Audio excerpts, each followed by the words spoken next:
Não renunciarei. Repito, não renunciarei. Sei o que fiz e sei da correção dos meus atos. Exijo investigação plena e muito rápida para os esclarecimentos ao povo brasileiro. Se foram rápidas nas gravações clandestinas, não podem tardar nas investigações e na solução, respeitantemente, a essas investigações. Em um dos momentos mais tensos de seu mandato, em 18 de maio de 2017, o então presidente Michel Temer realizou o pronunciamento motivado pela delação premiada dos empresários Joesley e Wesley Batista, donos da JBS, que teriam comprado o silêncio do deputado cassado Eduardo Cunha, preso na Operação Lava Jato. A revelação da conversa, gravada clandestinamente, levou a uma crise política e à afirmação de que seu governo teria vivido naquela semana seu melhor e seu pior momento. Temer afirmou que teria apenas sido gentil com Joesley e não incentivado o empresário a continuar os pagamentos. No primeiro semestre de 2016, em um dos períodos mais conturbados da história política recente brasileira, a presidente Dilma Rousseff foi afastada do cargo pelo Senado e Temer assumiu interinamente o cargo, tendo indicado Romero Jucá como ministro do Planejamento, que poucos dias depois teve um áudio vazado articulando a subida do vice ao poder como parte daquilo que chamou de um grande acordo nacional. Sob seu governo, foi aprovado o teto de gastos públicos, a reforma trabalhista, a liberação da terceirização, bem como o estabelecimento da base comum curricular. Temer começou seu mandato com um ímpeto reformista, mas terminou sob uma fortíssima impopularidade, tendo chegado a uma marca histórica de 82% de reprovação popular, acusado de retrocessos nas áreas sociais. É óbvio que a denúncia é inepta. Nós não sabemos até agora qual é o ato. Passamos pela Câmara e ninguém disse, passamos agora pelo relatório do Senado e ninguém aponta qual é o ato, e vamos apurar depois que ela for afastada qual é o ato. Houve ato ou não houve ato? No caso dos créditos, ninguém discute a autoria, porque a senhora presidente assinou os decretos, não há dúvida. Indaga-se, no caso das pedaladas, nós vamos à lei de responsabilidade fiscal. E lá nessa lei, senhor presidente, ela atribui sempre, como o nome diz, a responsabilidade ao titular, ao chefe do respectivo governo. Depois da abertura do processo de impeachment contra a presidente Dilma Rousseff, Antônio Anastasia foi escolhido como relator do parecer sobre a admissibilidade do processo de destituição, um posto-chave do colegiado da comissão especial designada para esta finalidade, o que foi alvo de críticas devido à proximidade do político com Aécio Neves, seu padrinho político derrotado por Dilma em 2014, e por ser ele mesmo acusado de cometer as chamadas pedaladas fiscais nas áreas de saúde e educação, e de ter figurado na famosa lista de Janot, posteriormente arquivado pelo próprio Procurador-Geral da República por ausência de provas. Ex-professor de Direito Constitucional, assim como o vice-presidente da República Michel Temer, que assumiria o cargo máximo do Poder Executivo meses depois com a conclusão do processo conduzido no Congresso Nacional, Anastasia disputou a primeira eleição em 2006, então com 45 anos, tendo sido eleito vice-governador de Minas Gerais, por onde se elegeria governador posteriormente. Com 49% de aprovação, Anastasia renunciou ao governo para se candidatar ao Senado na campanha mais cara do país. Você está ouvindo o podcast Fronteiras do Direito, apresentado pela advogada Letícia Menegassi Borges, por mim, Leonardo Branco, e por Alexandre Evaristo Pinto, ambos conselheiros do CARF, todos professores, acadêmicos e palestrantes na área jurídica. No programa de hoje, nós daremos início à série Juristas e Política, tendo como convidados o ex-presidente Michel Temer e o senador Antônio Anastasia. Fronteiras do Direito. Seguindo a proposta desse podcast de tratar dos assuntos de maneira transversal, com um olho no direito e outro em um campo não habitual ao jurista, nós podemos iniciar dizendo que entre os 38 presidentes brasileiros, desde a proclamação da República, 22 tiveram direito como formação. É possível afirmar que a formação da cultura jurídica influenciou o desenvolvimento da sociedade brasileira e que em algum momento a figura do bacharel em direito passou a ser vista como a mais apta a operar os mecanismos da máquina burocrática e a predominar na vida política do país. Construindo um modelo do passado, é possível se dizer que a separação de Portugal fez com que os brasileiros perdessem seu centro de cultura no mundo de língua portuguesa, a Universidade de Coimbra, que formou a primeira geração de legisladores brasileiros. Os filhos abastados, que antes se formavam na Europa, precisavam de um novo berço jurídico, e na busca por prover o estado de quadros, em 11 de agosto de 1827, foram aprovados 2 cursos de Ciências Jurídicas e Sociais, um na cidade de São Paulo e outro na de Olinda. Segundo a lei de criação, os professores fariam a escolha dos compêndios e doutrinas, mas estes documentos eram submetidos à Assembleia Geral para apenas então serem autorizados pelo governo. Buscando a autonomia da Europa para a formação da burocracia estatal brasileira, os filhos das elites, com o futuro já garantido pelos laços de sangue, tiveram em regra um desempenho nada menos do que medíocre. Uma elite nova, com enorme poder econômico, animados com um vigoroso espírito de iniciativa, como diria Sérgio Buarque, mas com formação provinciana e desleixada. O curso de Direito de São Paulo se tornou, ao mesmo tempo, uma forma de ascensão social. Para o historiador José Murilo de Carvalho, uma carreira típica para o político cuja família não possuía influência bastante para levá-lo diretamente à Câmara, começava pela magistratura. Neste momento, o campo perdia força para as cidades e o destino certo para aqueles jovens era a vida pública. O poder do patriarcado rural cedia espaço para a aristocracia intelectual fundada em torno dos bacharéis em direito, figuras que concentravam os diversos saberes, como as letras, as artes e o academicismo. A retórica ornamental dos formados passou a se voltar a um vocabulário requintado, hermético, pouco compreensível ao povo, e o prestígio do diploma, ou carta do bacharel, crescia nos meios urbanos como um novo poder aristocrático coberto de sedas pretas e tecidos importados do Oriente, coberto com o verniz da erudição e do rebuscamento de um linguajar pomposo e ritualizado. O anel de grau de rubi ou esmeralda do doutor brasileiro, reminiscência oriental de influência israelita, como lembraria Gilberto Freire, era a chave para destrancar as portas para a progressão na escala social e acúmulo de um prestígio, de um poder ou capital simbólico utilizado para impulsionar o indivíduo para uma casta mais elevada. O saber bacharelesco passou a aumentar o capital social do indivíduo e a ser visível na própria organização da cultura nacional, o que é sentido até os dias de hoje. O Código de Processo Penal realiza a distinção entre os bacharéis e os demais cidadãos brasileiros ao determinar que os diplomados por qualquer das faculdades da República têm direito à prisão especial. Se quer o castigo pode ser o mesmo à figura do portador do anel, o que não escapou da ironia de um dos contos mais aclamados de Machado de Assis, em que o pai de Janjão aconselha o filho na comemoração de seus 21 anos para que se torne o medalhão da sociedade do Rio de Janeiro, uma pessoa diferenciada. Para isso, o rapaz deveria aderir ao senso comum, jamais expressar ideias novas, cultuar os símbolos e as aparências. O medalhão é o bacharel que conhece superficialmente o mundo e que ostenta o símbolo de um saber que não possui, mas que é dotado de prestígio. Com a proclamação da República e a ascensão das castas militares, os bacharéis perderam parte do seu poder, mas naquela altura, a sociedade nobiliárquica dos condes e barões já tinha sido substituída pela dos bacharéis e doutores, que se agrupavam em torno de sociedades secretas como a maçonaria ou a confraria da camaradagem, a bucha criada por Júlio Frank e da qual participou o Barão do Rio Branco. Nessa República dos Bacharéis, em que Rui Barbosa, outro bucheiro, foi candidato à presidência por 3 vezes, o ensino jurídico foi a via eleita para a profissionalização da elite política emergente, de tal sorte que os bacharéis, ao se distanciarem dos interesses regionais, pudessem se identificar com o Estado, rumo a uma homogeneidade ideológica. Depois da crise de 29 e ao final de 1930, a formação em direito passou a possibilitar não só a sobrevivência política, como também o emprego e a subsistência, passando a ser vista como uma profissão autônoma e não necessariamente vinculada ao poder público. E neste contexto, foi criada a Ordem dos Advogados do Brasil, que reservou aos bacharéis o exercício da profissão.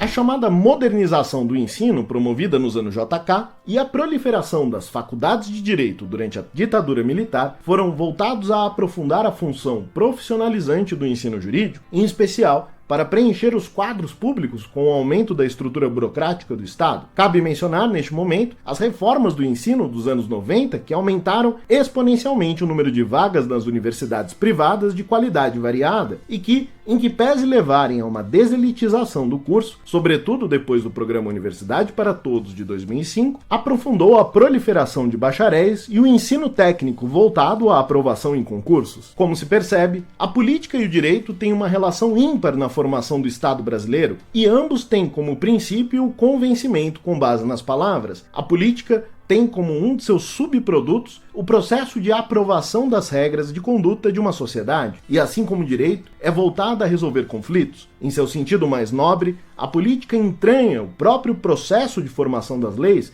e como diria Canaris, em uma afirmação memorável, que a política tem o papel de recordar ao direito que as normas sociais nem sempre estão em concordância com as normas jurídicas, E este movimento é importante para viabilizar o convívio e a organização dos indivíduos na sociedade. Tanto um como o outro às vezes são percebidos com uma visão pejorativa na maioria da sociedade, que os vê como instrumentos para a satisfação de interesses particulares ou como consequência de anos de opressão fundados por e para as elites na forma de saberes herméticos e privilegiados. Mas se a condição política é a condição dos homens que vivem se relacionar, então é nela que se encontra o motor das disputas, das tensões e, por que não dizer, das mudanças. Da leitura de um clássico como Venâncio Filho, é possível se afirmar que as faculdades de direito, em um determinado momento, mais do que a formação superior e especializada na área jurídica, ofereceram um ambiente intelectual, artístico, político e literário. E o brilhantismo romântico de um Castro Alves, um Álvares de Azevedo, de um Fagundes Varela, ou mesmo a atuação abolicionista nas sociedades secretas e, sobretudo, na política de um Rui Barbosa, dão pistas concretas de que a atividade dessa geração se exerceu mais fora dos muros das arcadas. O fato é que destas faculdades saíram muitos daqueles que teriam notável influência sobre a formação do Estado brasileiro, e daí a proposta desta série, iniciada no programa de hoje, para conhecer um pouco mais do papel do direito na vida de pessoas que fizeram da política o seu primeiro ofício.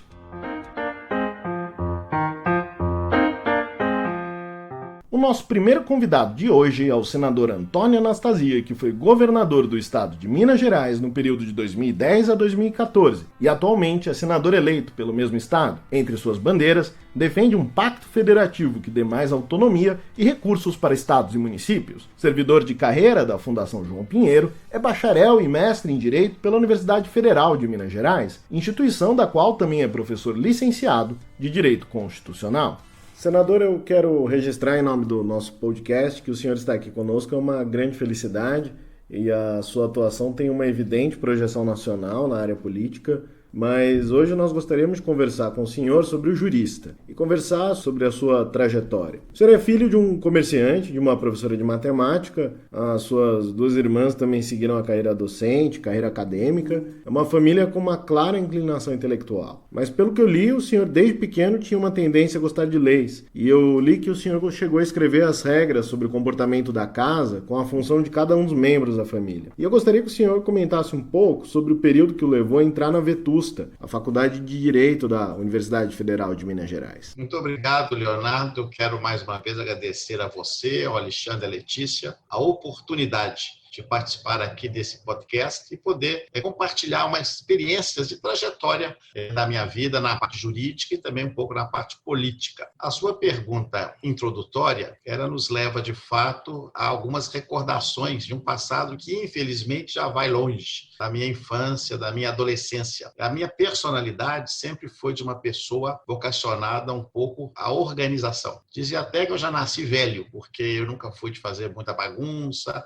sempre fui muito pacato, inclusive, e sempre gostei das coisas funcionando de modo organizado. Então, desse modo, é natural que tenha surgido o interesse pelo direito, que é a ciência que cuida exatamente de organizar as relações no âmbito da sociedade, entre as pessoas. A minha família, como você disse, é uma família por parte de mãe de uma vertente intelectual, não é? Minha mãe professora, minha avó diretora de escola estadual, meu avô, pai dela, um coletor de tributos, minhas irmãs professoras também, minha mãe escritora, além de professora, a família de meu pai, por outro lado, uma família mais voltada às questões empresariais. Mas meu pai era muito curioso, apesar de não ter feito graduação, ele foi uma pessoa que teve muita curiosidade científica a vida inteira e ele tinha mania de comprar, naquela época, as enciclopédias. E eu cresci lendo enciclopédia, não é? Naquele tempo era Barça, Delta Larousse, expressões que vocês hoje nunca ouviram falar. Mirador, Conhecer, Tesouro da Juventude, Delta Júnior,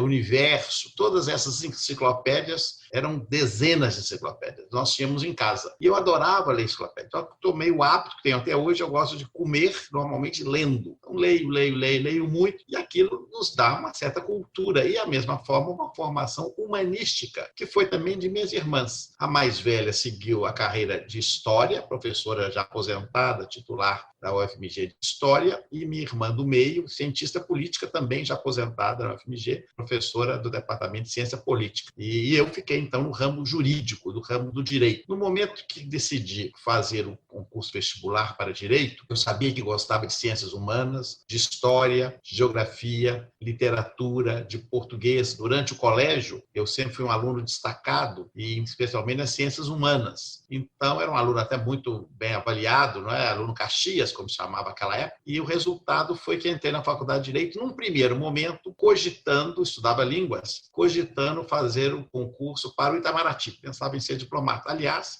tive 3 colegas de turma que são diplomatas, para muito orgulho nosso, excelentes diplomatas, um deles já embaixador do Brasil junto ao Reino da Bélgica. Mas o que aconteceu? Entrei na Faculdade de Direito e gostei de Direito muito, o que era mais ou menos esperado, né? Gostei muito de Direito, especialmente o Direito Público. E aí, durante o curso da faculdade, pensei com meus botões. Minha família tem muitos servidores, eu gosto de Direito. Eu acho que eu vou fazer concurso para a magistratura. É interessante dizer isso para os alunos, e muitos acompanham, especialmente de graduação, que a gente faz planos e devemos fazê-los na nossa vida. É importante ter um planejamento, nos prepararmos, mas a vida também nos reserva surpresas e muitas vezes os rumos são alterados sem a gente imaginar. Não sei se para bem ou para mal, mas estamos todos nas mãos de Deus, que nos dá, então, esse destino. Mas aí, nesse meio tempo, já indo para o final do curso de Direito, eu tive um professor muito especial. Dizem até que há uma figura chamada um tipo inesquecível. Todos nós temos na vida uma pessoa, normalmente mais velha, que nos influencia sob o ponto de vista cultural, de comportamento, de orientação profissional, de princípios.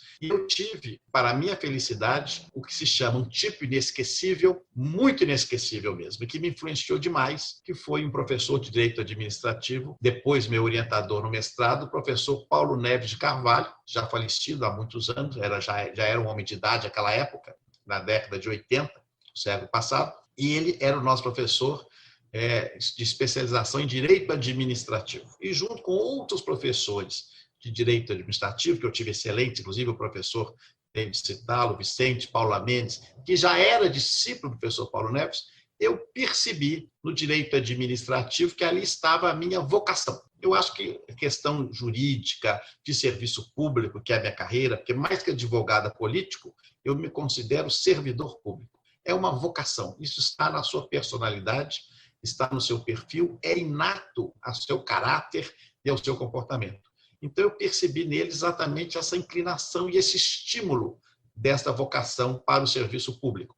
E aí, o direito administrativo é o veículo adequado para isso. O direito administrativo é o ramo do direito que cuida da administração pública e de suas relações entre si e com as pessoas, os administrados.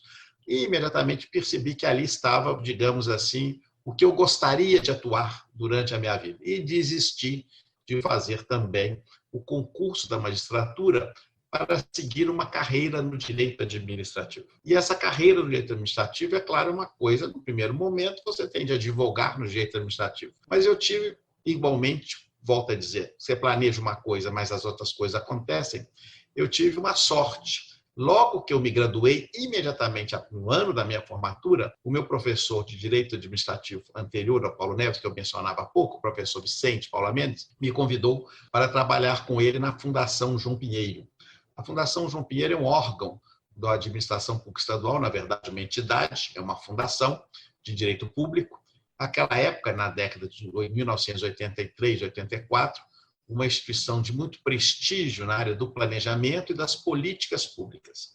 Eu fui convidado, então, para ingressar nos quadros daquela instituição, que reunia, naquele momento, uma pleiade de especialistas em diversos setores, o que foi muito bom para mim. Não eram advogados. Ali nós tínhamos economistas, arquitetos, engenheiros, administradores, especialistas em saneamento, sociólogos, cientistas políticos e grandes nomes da inteligência mineira trabalhavam naquela organização, que foi um verdadeiro celeiro de talentos, digamos assim. E entrei para a fundação com o propósito de auxiliar o professor Vicente, que chamava também o professor Paulo Neves, o meu tipo inesquecível e dele também, para criar a primeira escola de governo do Brasil. uma escola de governo dedicada à formação de talentos para gestão na administração pública, concebidos aos moldes da ENA francesa, da Escola Nacional de Administração da França. Então, esse foi o nosso grande projeto, digamos assim, no âmbito da Fundação João Pinheiro, naquele início. Concomitantemente, eu fazia o mestrado em Direito Administrativo, advogava um pouco, tinha um escritório, mas uma advocacia pequena, porque logo também fui convidado pela Universidade Federal para ser advogado da sua Fundação de Desenvolvimento da Pesquisa, a Fundep. Então, tive uma vida muito agitada logo no início. E aí, pronto, eu estava já com 22 anos de idade, trabalhando de maneira muito ativa na área do direito público, do direito administrativo e da administração pública. Mas, interessantemente, não só com a questão jurídica. Isso eu acho que é uma coisa que eu agradeço, essa oportunidade. Porque como as equipes eram multidisciplinares, haviam os projetos, eram matriciais, nós tínhamos a necessidade, por exemplo, de organizar o município. Então, nós precisávamos ter ali naquela equipe administradores, economistas, engenheiros, sociólogos, educadores. Então, eram equipes multidisciplinares com profissionais de várias áreas, o que me ajudou muito, especialmente para ter a capacidade de tentar entender a posição dos outros, porque a posição nossa de advogado, e nós todos aqui o somos, o advogado é muito cioso da verdade. Né? É assim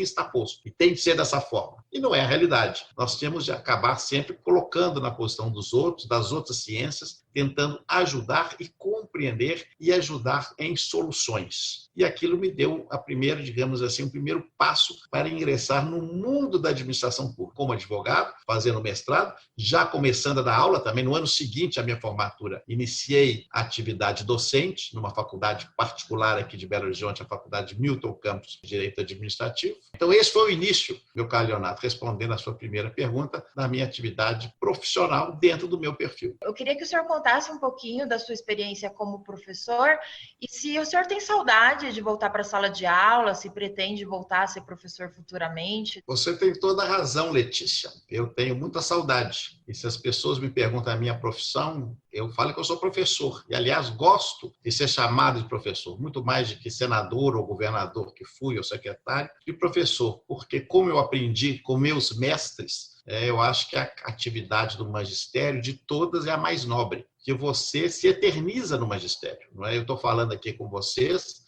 e estou me lembrando das lições do professor Paulo Neves, já falecido há 15, 16 anos atrás. Quer dizer, ele está vivo e presente aqui nesse momento comigo e com meus alunos, porque eu passava a eles também, e dos meus alunos, tantos se tornaram professores também. Então, isso é que, de fato, nos humaniza.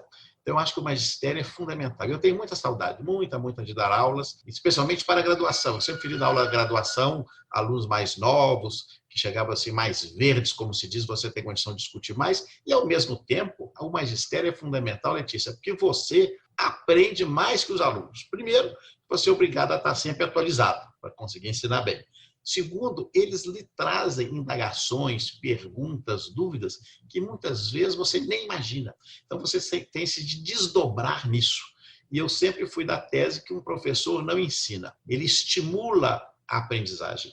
Ele estimula que o aluno vai estudar, vai aprender, vai se dedicar. Eu acho muito importante também a missão civilizatória que deve ter o professor. Estimular a cultura, a leitura, coisas que hoje em dia, infelizmente, estão raras, mas é também essa missão do professor, especialmente aquele que tem uma bagagem cultural maior para criar na curiosidade dos alunos esse perfil. E eu, de fato, tenho muito orgulho, durante tantos anos de magistério que eu dei aula, de ter tantos e tantos alunos que foram influenciados pelo direito administrativo. E tenho hoje ex-alunos aí em diversas posições muito destacadas, muitos vinculados ao direito administrativo. Então, acho que eu consegui repassar para eles esse gosto pelo direito público, ainda que para muitos o direito administrativo, você sabe, é considerado um ramo árido, pouco simpático do direito. Não é como o direito penal ou o direito de família, que tem aqueles dramas, mas cada dia mais é importante a administração pública. Senador, eu, o Leonardo e o Alexandre somos professores de direito tributário, então nós compartilhamos com o senhor essa angústia, né, esse sentimento dos alunos de que a disciplina é árida. Eu concordo plenamente com o senhor, isso não mudou, viu? Por isso é importante, Letícia, eu acho que nesse caso, o direito administrativo talvez seja até melhor que o tributário, porque nós conseguimos dar exemplos da vida das pessoas no direito administrativo, e eu sempre gostei de dar aula com exemplos até com cores fortes, para mostrar o que seria o funcionamento da administração pública. Eu me lembro aqui, se me permitem, quando eu dava aula, por exemplo, das questões relativas ao poder de polícia da administração pública, eu citava um exemplo que os alunos adoravam, que era a entrada de um circo em uma cidade pequena, mas uma entrada de um circo do modelo antigo, quando havia aquele desfile do circo pelo centro da cidade, com o leão urrando, com a mulher engolindo fogo, com aquelas coisas bizarras próprias daqueles circos do passado, e hoje não existe mais, e os alunos iam se elevando naquela imagem para chegar então à solicitação do terreno baldio, para pedir autorização do uso do bem público, para ter o poder de polícia conceder um alvará. E aí o que acontecia? Que o leão urrava demais à noite, criava um problema, e por aí nós íamos mostrando aos alunos os institutos do direito administrativo. Então, isso tudo acho que enriquece, e é importante isso. E, de fato, eu tenho muito orgulho na minha vida de ter conseguido aí vários reconhecimentos, mas o que eu mais me satisfaço de todos, sempre no campo do magistério, é que durante os anos que eu consegui dar aula seguidamente na Universidade Federal, na minha querida Faculdade de Direito, eu fui eleito, todas as turmas que eu dei aula, sem exceção, como patrono. Então, isso é um caso raro, né, de 100%, e eu fico muito orgulhoso do relacionamento com os alunos, do respeito que eu sempre tive por eles, e, de fato, de ter contribuído um pouco, acredito, em repassar um pouco desse ensinamento. E confesso a você, sinto uma saudade tremenda de dar aulas. O senhor dava aula de Direito Administrativo e em 93 se tornou professor da Faculdade de Direito da Universidade Federal de Minas Gerais, que é uma das maiores conquistas que um acadêmico pode almejar. E eu sei que o seu amor pela sala de aula é muito grande, não só pelo que o senhor acabou de falar, mas também pelos depoimentos que o senhor dá. A atividade política eu acho que está muito ligada à habilidade de falar. Tanto sua experiência com a escola de governo, ou como professor, ou o próprio prestígio acadêmico, acabou levando a ajudar na Constituinte Mineira de 89, por exemplo, que acabou ficando conhecida como Constituição Modelo. Esse caminho foi o caminho que acabou levando o senhor à política, a ocupar um cargo técnico no governo Hélio Garcia, por exemplo? Veja bem, Leonardo, como eu falei, tudo na vida acaba sendo muito... a gente tenta planejar, mas os fatos acabam nos atropelando. Eu fui trabalhar na Fundação João Pinheiro, fazia o mestrado, já dava aula na Faculdade Milton Campos.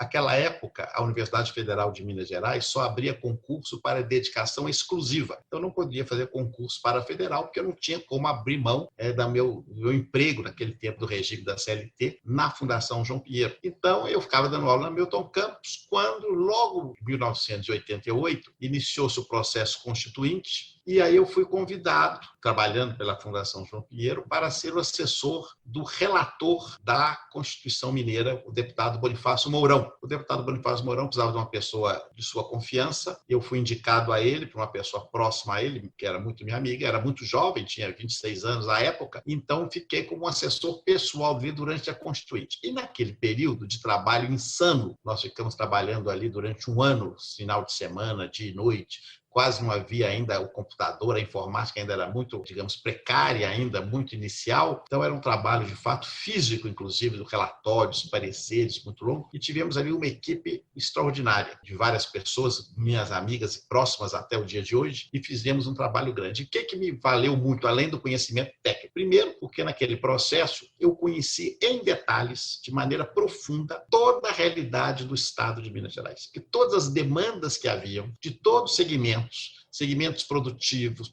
segmentos corporativos, segmentos de trabalhadores, de minorias, tudo que podia imaginar, desaguavam na Assembleia Constituinte do Estado, que era o poder constituinte ali decorrente. Então, eu tivesse uma experiência muito jovem ainda, mas muito, muito rica de conhecer a realidade do Estado e as suas políticas públicas. Isso foi muito positivo. E conheci muita gente, e é claro que ao conhecer muita gente, isso tudo, dentro dessa visão que hoje é chamada de network, mas que naquele tempo não tinha nada disso, desse relacionamento, a pessoa também fica conhecida. E eu sempre fui muito trabalhador, muito atento, então fiz muitas amizades. E o resultado foi que a Constituinte foi também uma experiência muito positiva. E, ao mesmo tempo, trabalhando na Fundação. Logo em 1990, o que aconteceu? Em 1990, a Constituição foi promulgada em setembro de 89, foi a primeira Constituição estadual, 21 de setembro de todas elas, muito avançada para a sua época.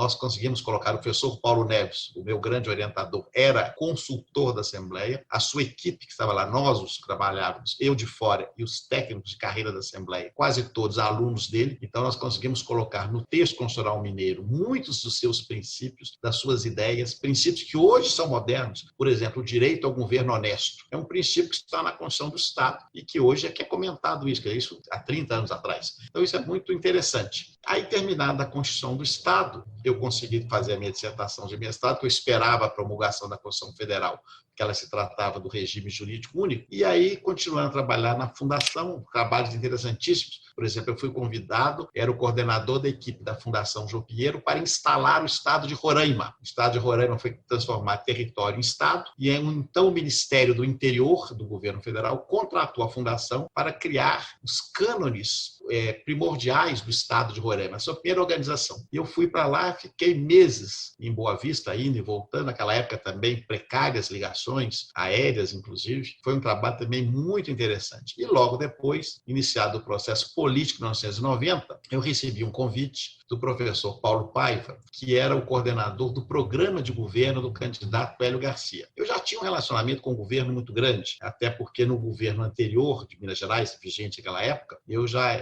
apesar também, como eu disse, ainda está relativamente júnior, eu já exercia várias funções de auxílio técnico ao governo, em várias áreas, inclusive na implantação do próprio regime jurídico único de Minas Gerais, que tinha sido objeto da minha dissertação. Então, quando veio a campanha eleitoral, o professor Paulo Paiva, que me conhecia da universidade, porque eu era advogado da universidade também, da Fundec, me convida para integrar esse grupo para cuidar da parte relativa da Constituição Mineira, do que seria necessário para implementar a Constituição num novo governo que se começaria a se eleito em 91. Então, eu que já tinha um relacionamento bom na Assembleia, entro na questão mais política, participando da eleição de 1990, quando o governador Hélio Garcia foi eleito governador do Estado. Fui para a comissão de transição e de lá para o governo do Estado como secretário adjunto. Até esse momento, e ainda durante alguns anos, eu jamais tive participação política partidária. Nunca fui filiado a nenhuma atividade política. Ainda que na faculdade, durante o período acadêmico, eu participei ativamente da vida acadêmica. Centro acadêmico, nós ganhamos a eleição, na época, uma chapa, nossos amigos, nós ganhamos a eleição, derrotamos o pessoal que estava lá há muitas e muitas décadas, colocamos, então, um novo rumo mais organizado dentro do centro acadêmico e também administrei o DAJ, que cuida ainda hoje da assistência judiciária. Então, eu sempre gostei da administração. E a administração pública e política são irmãs siamesas, porque uma coisa não está desvinculada da outra. Então, fui para o governo de Minas Gerais, naquela época, como secretário adjunto do Planejamento e Coordenação Geral, com a missão de ajudar o dia a dia do governo. E foram períodos, de fato, ali muito felizes e foi minha primeira experiência, digamos assim, mais do executivo propriamente dito. Um executivo muito, numa época de uma crise terrível, uma inflação galopante. Nós estávamos ainda antes do Plano Real, com dificuldades imensas, e aprendi também muito ali naquele governo estadual, naquela época que foi até 1994, realizando basicamente a regulamentação da Constituição do Estado e modificando as condições de Minas Gerais para a entrada do novo século, que viria logo depois. Primeiro, interessante que um professor nunca deixa de ser professor, então me sinto tendo uma aula. É muito bom também ver a evolução da sua carreira acadêmica e política, porque a gente vê que é um político que tem um embasamento acadêmico e uma experiência profissional muito forte, então a gente vê de fato uma evolução. E aí eu queria saber do senhor um pouco a transição quando você começou a ocupar os cargos no governo federal. Você chegou a ser secretário executivo do Ministério do Trabalho e posteriormente secretário executivo do Ministério da Justiça. Então eu queria saber um pouquinho dessa etapa de quando você passou do governo estadual mineiro, de uma função técnica, para uma outra função técnica no âmbito federal e os desafios que você enfrentou. Muito obrigado, professor Alexandre. Na realidade, no governo Hélio Garcia, eu acabei sendo uma espécie de faz-tudo, atuava em várias áreas. Ao final do governo, eu era também secretário da Administração e secretário da Cultura. Como eu disse no início, eu sempre gostei muito de cultura. Eu acho que isso é uma faceta que todos nós devemos prestigiar muito. Com a eleição do presidente Fernando Henrique Cardoso, o presidente Fernando Henrique convidou alguns ministros mineiros, entre eles o ministro Paulo Paiva, que era o meu secretário titular para o Ministério do Trabalho. E como eu já tinha um relacionamento muito próximo com o Paulo, ele tinha uma confiança total em mim, e eu nele, naturalmente, ele falou o seguinte, que ele iria, mas fazia questão de eu seguir para Brasília. Naquela época, o governador Hélio tinha eleito o seu sucessor aqui em Minas Gerais. Eu poderia ter ficado para continuar aqui no governo de Minas, mas o Paulo fez uma insistência muito grande e não há dúvida que seria uma experiência muito rica ir para Brasília e conhecer a administração federal. Naquela época, eu já tinha feito concurso para a Faculdade de Direito, que eles conseguiram abrir uma vaga de 20 horas, então me permitia continuar com as minhas atividades e dar aula em período parcial, então já era professor da UFMG. A UFMG, fiquei lá um ano só, me liberou, eu fui para Brasília para ser, então, secretário executivo do Ministério do Trabalho durante 4 anos com o professor Paulo Paiva. E ali também foi outra riqueza de conhecimento. Primeiro, porque o direito do trabalho nunca foi a minha área de especialidade, a direito administrativo. Mas nós constituímos ali uma comissão de notáveis com professores, 11 professores do Brasil, os mais reconhecidos de São Paulo, entre eles o professor Otávio Bueno Magano, o professor Amaury Mascaro Nascimento, o professor Siqueira Neto, o professor ministro Sequinde, o nosso professor Antônio Alves, o professor Hélio Gueiros. Então, nomes muito expressivos do direito do trabalho que nos davam a sustentação teórica. E eu tocava o dia a dia, a função de secretário executivo é tocar o dia a dia do Ministério nas suas diversas áreas. Então, me deu a oportunidade ali de ter um bom relacionamento com o Congresso Nacional e, ao mesmo tempo, conhecer o Brasil todo através das nossas delegacias. Me criou ali também, nessa área do Ministério, um gosto muito grande pela conciliação. Por quê? Porque a relação do trabalho tem de ser baseada numa autocomposição. Nós temos de evitar, eu sempre fui dessa tese, evitar muito litígio, a judicialização. E a concepção interessante do direito do trabalho, apesar de no Brasil ser muito judicializado, a sua concepção original da CLT era a conciliação. Tanto que a vara do trabalho antigamente era junta de conciliação e julgamento, e tinham aqueles vogais indicados pelas partes. Os professores que agora conversam, muito jovens, não são dessa época, que houve uma reforma constitucional e extinguiu essa figura, eram juízes classistas, muito criticados em certa época. Mas, na sua origem, a ideia era correta, era evitar a judicialização através de uma composição amigável. Então, nós estimulamos muito a negociação coletiva, fortalecimento dos sindicatos, a criação de mecanismos que permitissem, de fato, que os trabalhadores fossem protegidos pelos seus sindicatos com negociações legítimas. Isso foi feito, então, durante 4 anos que eu fiquei no Ministério do Trabalho, que foi um período muito feliz com o ministro Paulo Paiva, que depois saiu e acabou indo para o Ministério do Planejamento, mas eu fiquei no Ministério do Trabalho já até o final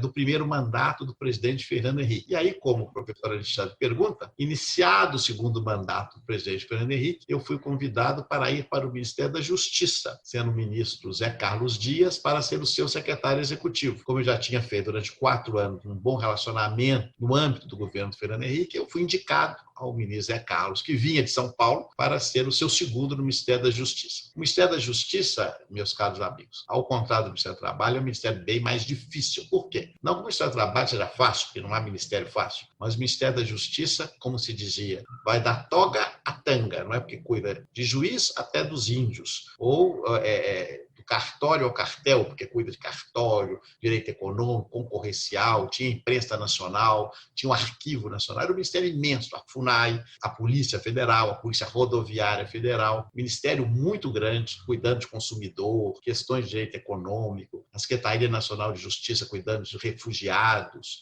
toda a legislação brasileira. Então, era um ministério difícil. E ali nós trabalhamos durante 2 anos, com muito empenho, quando, a cabo desses 2 anos, o ministro Zé Carlos saiu, e veio o ministro Gregório, que já era meu amigo antigo também de Brasília, mas eu já disse a ele que ia ficar pouco tempo, que queria voltar a Minas, porque naquela época, já praticamente com 40 anos de idade, me permito aqui, porque não é nenhum governo, não tinha nem casa própria, não é? Vivia de aluguel, então eu precisava advogar um pouco, para pelo menos comprar um apartamento para ter uma residência, e aí, como vivo até hoje, só do salário. Aí o ministro Gregório reclamou, xingou, mas concordou, e eu voltei, então, no ano de 2001, para Belo Horizonte, para voltar à faculdade, que eu estava afastado já há 6 anos, e poder advogar e conseguir ali um pequeno pé de meia. E isso aconteceu, portanto, no ano de 2001. Senador, e se eu puder contar um pouco para a gente como que é conciliar essa carreira de sair de seu domicílio, ir para Brasília, levar a família, conciliar uma carreira de advogado, as contas da casa e, ao mesmo tempo, desenvolver um trabalho que eu imagino que deve ser um trabalho muito empolgante, inclusive, dentro do Ministério da Justiça, né? Principalmente com alguém em formação em direito. Se eu puder compartilhar com a gente como que que é para conciliar tantos mundos diferentes? Claro, professor Leonardo. Veja bem, do seu ponto de vista pessoal, o desgaste é grande, porque você acaba tendo obrigatoriamente duas casas. Você tem de ter uma casa na sua origem, porque você não sabe quanto tempo você está lá, você está num cargo em comissão, você está hoje, pode não estar amanhã, você tem de ter um local. Por outro lado, você também não pode perder as suas vinculações afetivas com a sua cidade. Eu sendo solteiro, é mais fácil, eu sou mais leve, digamos assim,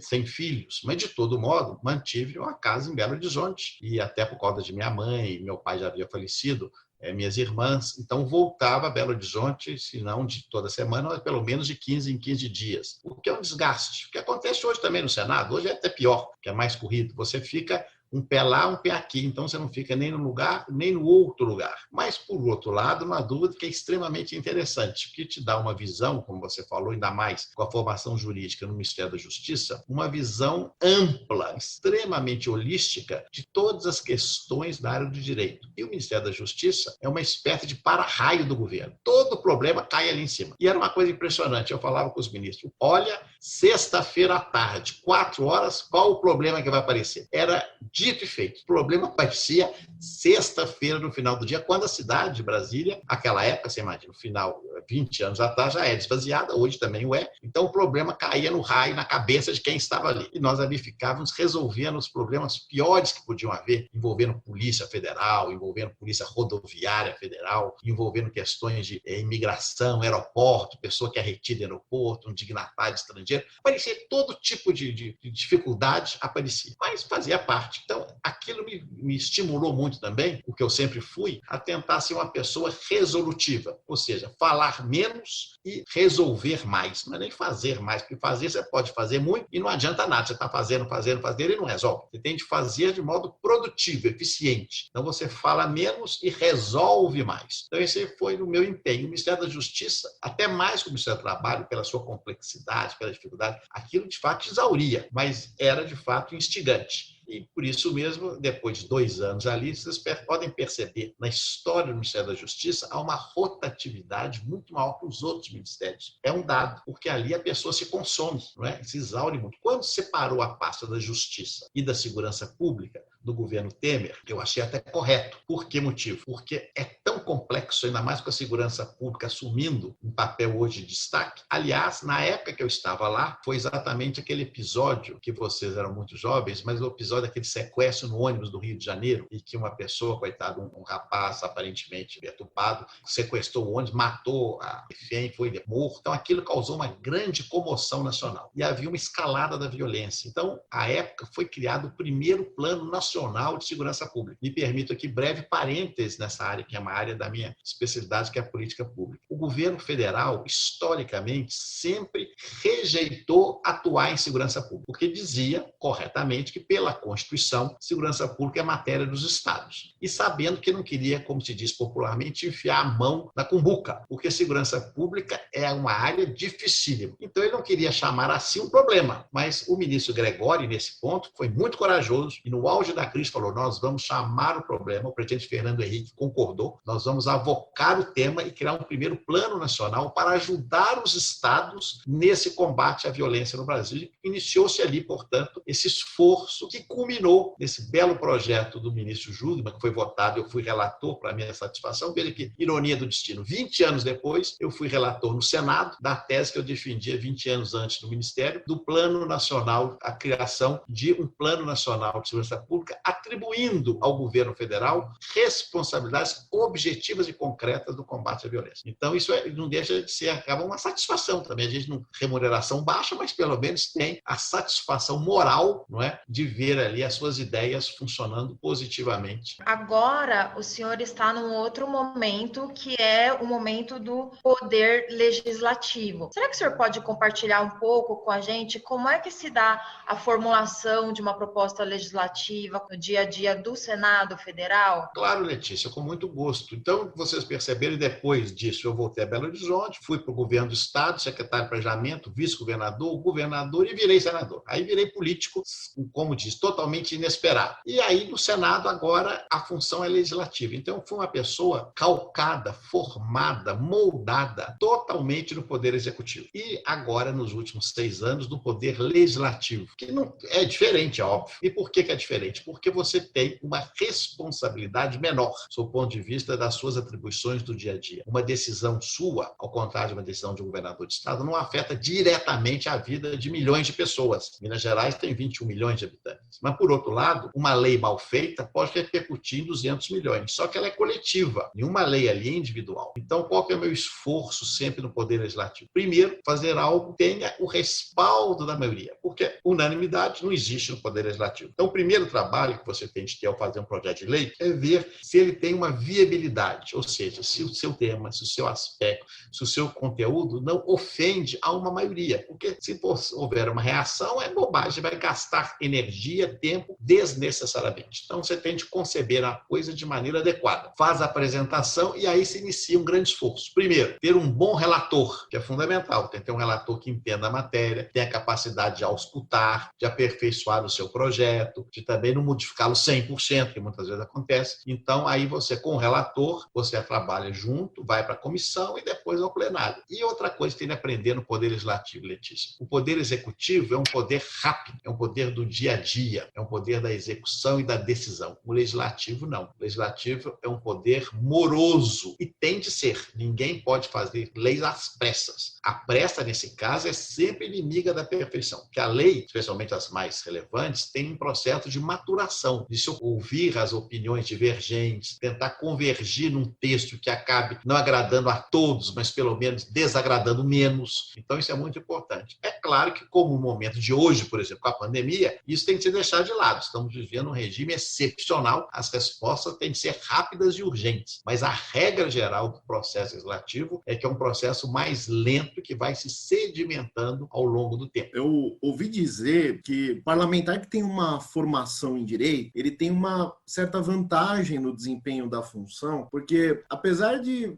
certamente existir uma assessoria muito bem preparada no Senado, as decisões muitas vezes elas são tomadas com base na opinião que é externada pela pessoa que está ocupando o cargo. E se ela, além de empatia, ela inspira uma confiança técnica no assunto, então acho que o posicionamento acaba adquirindo um peso maior. É verdadeira essa afirmação? E como é que acontece na prática a tomada de decisões muito importantes, como, por exemplo, agora a votação do orçamento de guerra para combate da pandemia. Muitas delas acabam acontecendo, de fato, no cafezinho, nas conversas francas de corredor. A formação em direito, ela tem um papel realmente importante nesse tipo de discussão? Bem, meu caro professor Leonardo, é verdade, sim, não há dúvida que ela ajuda. Ela não é definitiva e nem definidora, mas ela colabora. Primeiro porque, como você disse muito bem, o Senado tem um corpo técnico excepcional. A consultoria formada de pessoas do mais alto gabarito e que tem toda a condição técnica e científica de prestar excepcional assessoramento aos senadores. Então, isso é um ponto que facilita. Por outro lado, o debate é realizado entre os senadores. Os consultores não fazem parte do debate.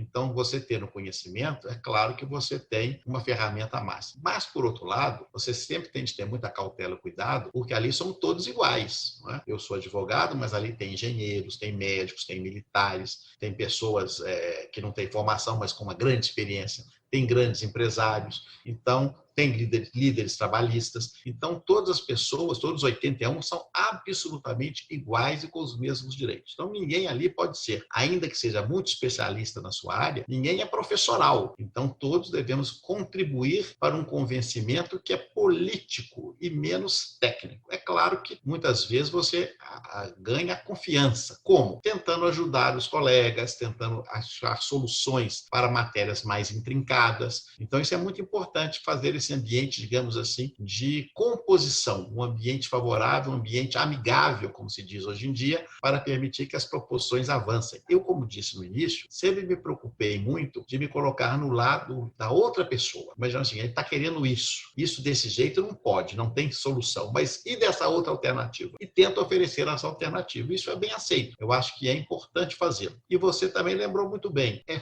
fundamental no âmbito do Congresso Nacional, não só no Brasil, mas pelo mundo afora, a função parlamentar. Olha a palavra, parlar, entendendo? Falar. Então é importante a conversa. O que se chama, até de modo pejorativo, de conchavo, não é um conchavo.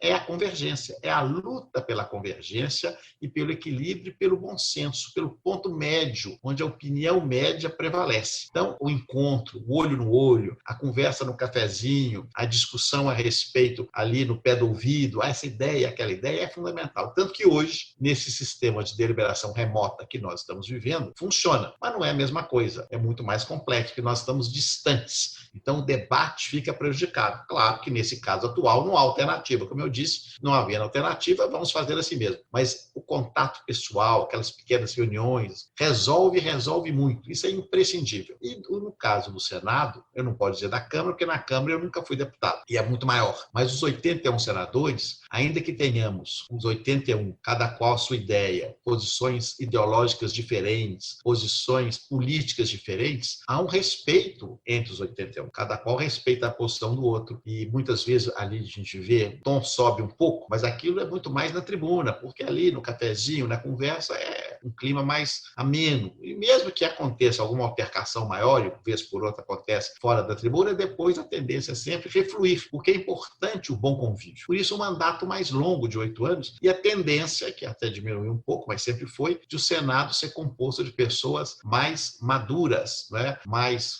com a trajetória maior, ex-governadores, ministros, pessoas com uma experiência mais larga. Tanto que Senado é a mesma origem da palavra, semanticamente, de senil, não é? Que você imagina, pessoa já com certa idade. Não que estejamos ainda nesse caso, mas o Senado é exatamente uma casa mais madura. O que o senhor destacaria, principalmente pensando na sua atuação no Senado, como o seu projeto mais importante ou que o senhor tem mais orgulho de ter provocado a criação? Bem, no caso legislativo, primeiro é bom dizer que não é fácil aprovar uma lei. Aprovar uma lei ela é muito difícil, porque sendo de iniciativa parlamentar. As do executivo, é claro, são mais fáceis. Porque primeiro você tem de lutar com a sua casa, no caso o Senado, comissão, plenário, relator, colocar na pauta. Depois vai para a Câmara. Quando eu fui eleito senador, o senador Dornelles, com quem eu trabalhei no passado, político muito hábil, muita pessoa, muito minha amiga, um homem muito preparado, com grande experiência, me disse o seguinte: Anastasia, você vai aprender o seguinte, aqui o que a Câmara aprova, o Senado rejeita. O que o Senado aprova, a Câmara rejeita. Não é bem assim, mas não há dúvida que existem dificuldades, não é? Dificuldades da tramitação, porque o que é aprovado numa casa não é prioridade na outra. Então é um esforço imenso aprovar uma lei nossa na outra casa. Mas, de todo modo, quando eu fui eleito senador, logo no início, eu apresentei um projeto de lei referente à modificação da Lei de Introdução ao Direito Brasileiro, a antiga Lei de Introdução ao Código Civil, elaborado por vários juristas, por sugestão, capitaneados pelo professor Carlos Ari Sandfeld, meu grande amigo, professor renomado de Direito Administrativo. E aí fizemos modificações, a relatora foi a senadora Simone Tebet, que é professora de Direito Administrativo, hoje presidente da CCJ, que é muito minha amiga, somos muito próximos e muito parecidos na conduta no Senado, e aí aprovamos no Senado, a Câmara aprovou e transformou a lei. Infelizmente, no momento da sanção, fizeram carga pesada contra esse projeto, com absoluto desconhecimento da sua realidade. Correu risco até de um veto integral. Eu fui ao presidente da República, na época, o presidente Temer, e fiz a ele um apelo para que não houvesse o veto. Acabou que houve um veto parcial, que não atrapalhou tanto. Mas eu acho que dentro da minha produção legislativa, dentre as leis já aprovadas, essa é uma que eu fico muito feliz, porque essa cria, inclusive,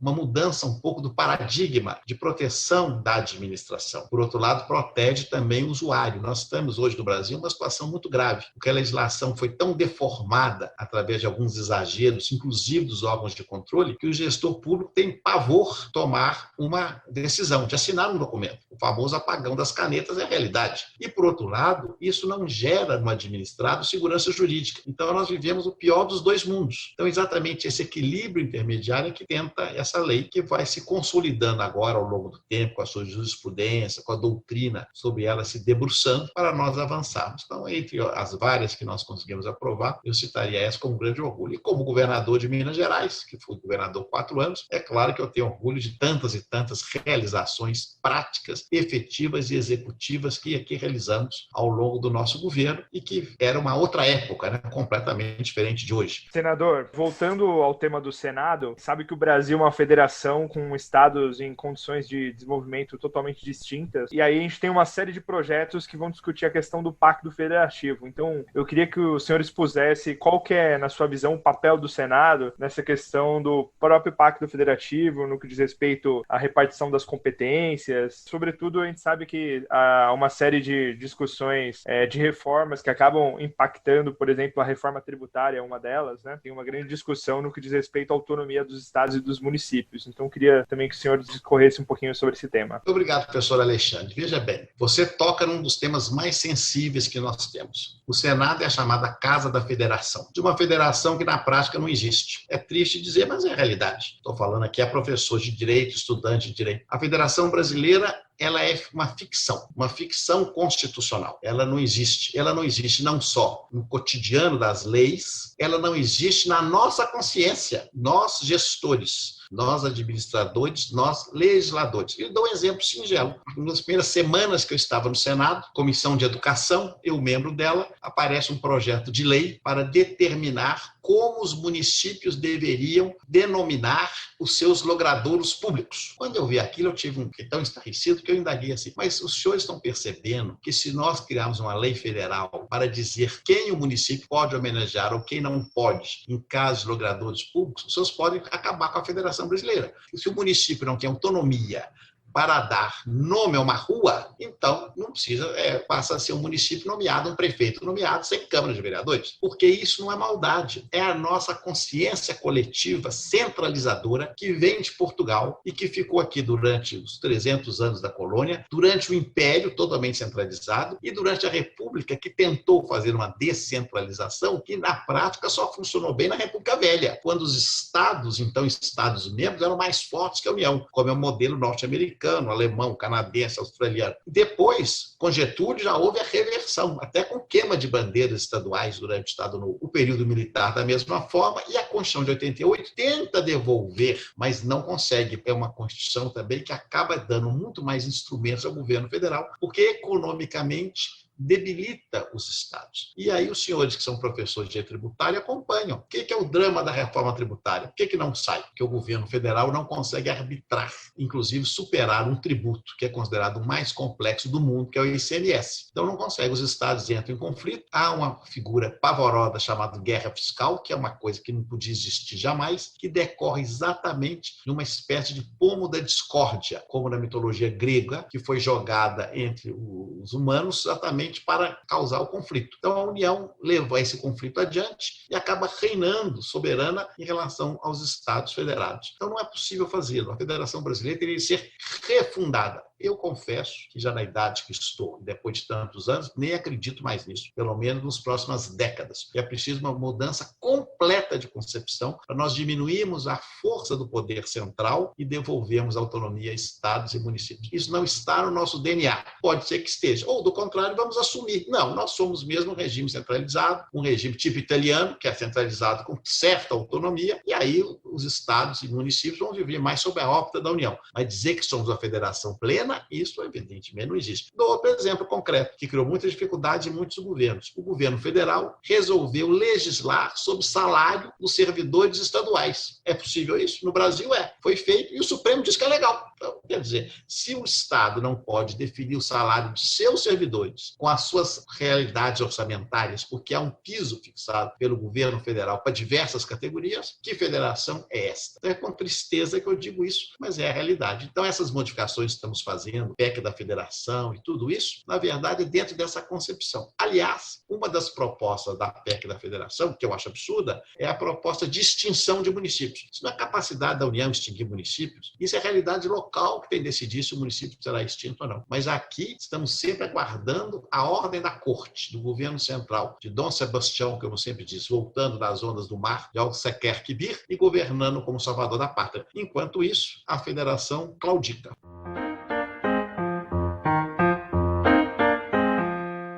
O nosso segundo convidado de hoje é o ex-presidente da República, Michel Temer. Presidente, eu quero registrar em nome do nosso podcast que a presença do senhor aqui hoje conosco é uma grande felicidade pelo papel que o senhor representa, tendo chefiado 2 dos 3 poderes e por toda a sua história de vida, que é muito interessante, para dizer o mínimo. O senhor não apenas testemunhou momentos muito importantes da história brasileira, como também participou ativamente dela. O nosso objetivo no programa de hoje, por outro lado, é conhecer um pouco mais da trajetória do jurista, do acadêmico, entender melhor a história de pessoas que alcançaram a consagração acadêmica e também, no caso do senhor, chegaram no mais alto posto da República, um cargo que lida com o que tem de mais determinante na administração da justiça, desde o financiamento do ensino jurídico até a própria composição do Supremo Tribunal Federal. O senhor nasceu no interior de São Paulo e eu li que gostava de frequentar o cinema, assistir os episódios de Flash Gordon e que depois, aos 15 anos, se mudou para São Paulo e ingressou na prestigiada Faculdade de Direito do Largo São Francisco, depois como aluno. Eu gostaria que o senhor contasse mais sobre essa época até entrar na faculdade e de como que era a vida do senhor e o que o levou a escolher o direito. Muito bom, olha, eu quero cumprimentá-los a todos, viu, Leonardo? Mas você tem razão, eu nasci numa pequena cidade do interior,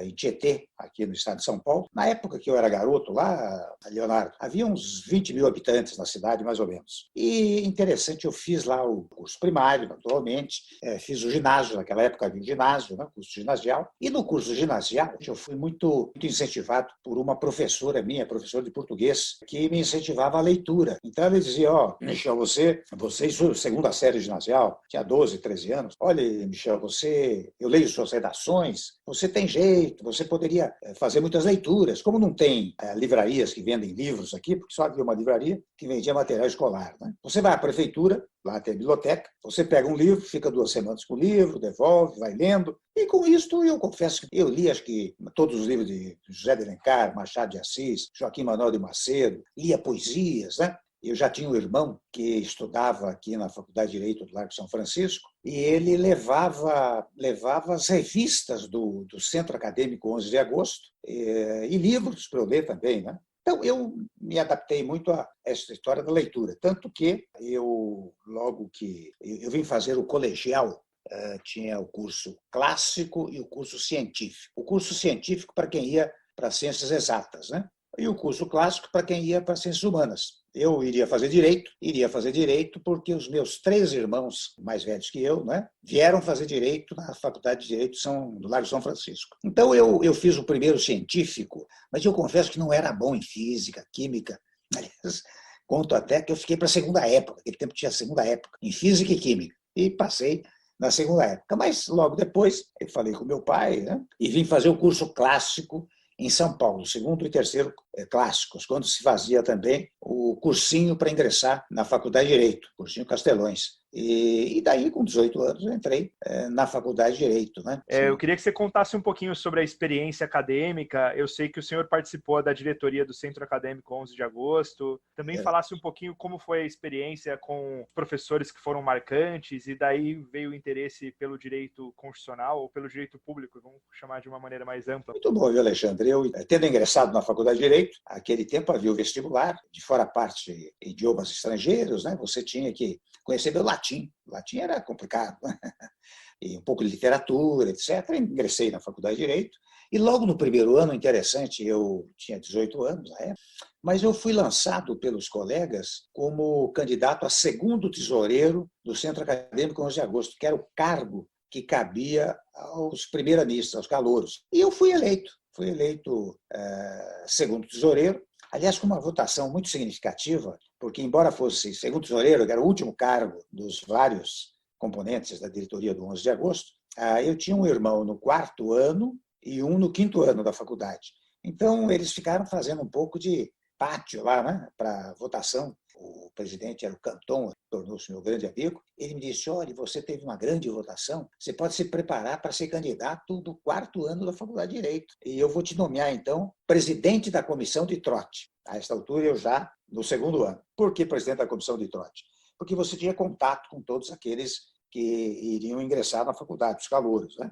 E eu conhecia pelo nome, eu estudava a ficha dos calouros, né? Conhecia um por um, e assim fui presidente da comissão de trote, preparando-me para ser candidato à presidência do 11 de agosto. Mas, ao mesmo tempo, naturalmente, frequentando as aulas, me encantado com as aulas. Né? O meu professor de Teoria Geral do Estado era o professor Ataliba Nogueira, pai do Geraldo Ataliba, que depois foi um grande tributarista e constitucionalista. Né? O professor Loureiro Júnior, o professor Canuto Mendes de Almeida, o professor Soares de Mello, em penal, uma turma da melhor suposição. Né? Eu frequentava as aulas, mas também frequentava muito o pátio da faculdade para fazer a política acadêmica, ou seja, eu conjuguei um pouco o estudo do direito, né, com a política. E até muitas vezes acho que me dedicava mais à atividade político-acadêmica do que aos estudos, praticamente. Mas o fato é que, digamos assim, quando chegou no 4º ano, eu acabei sendo candidato à presidência do Centro Acadêmico 11 de agosto. Né?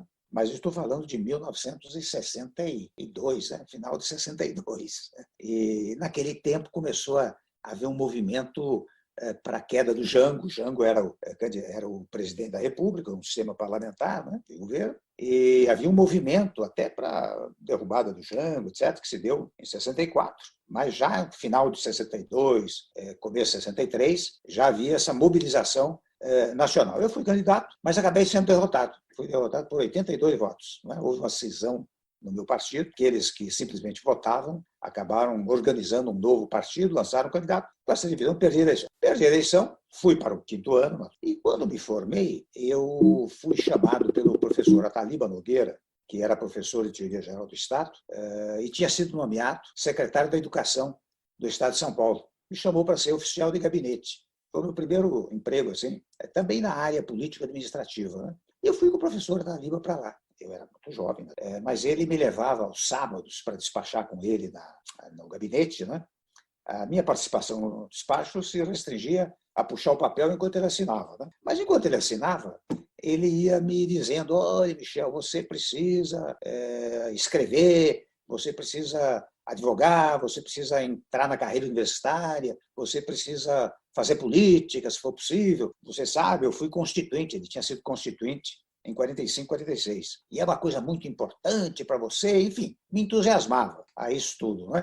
De modo que a primeira ideia que eu tinha de participar de uma atividade, digamos, jurídica no magistério e, de uma maneira, política, nasceram muito dessas palavras do professor Ataliba Nogueira. Né? E, logo depois, já a essa altura, era professor na PUC, o Geraldo Ataliba, que era filho do professor Ataliba Nogueira, professor de Direito Tributário e Direito Constitucional. E ele me levava para assistir às aulas dele, etc. Né? E me entusiasmou a fazer carreira universitária, quando eu, realmente, num dado momento, resolvi prestar o concurso para doutoramento na PUC de São Paulo, já na Universidade Católica de São Paulo, em Direito Constitucional, porque eu já tinha, a essa altura, um escritório com o Ataliba, com o Geraldo Ataliba, com o Celso Antônio Bandeira de Mello, que é um grande administrativista, o Adilson Dallari, que é outro administrativista, e o Celso Bastos, que era um grande constitucionalista também. Então, eu fiz o doutoramento lá pelos idos de 1972, 73, e comecei a dar aulas. Eu já dava aulas como assistente do Ataliba. Né?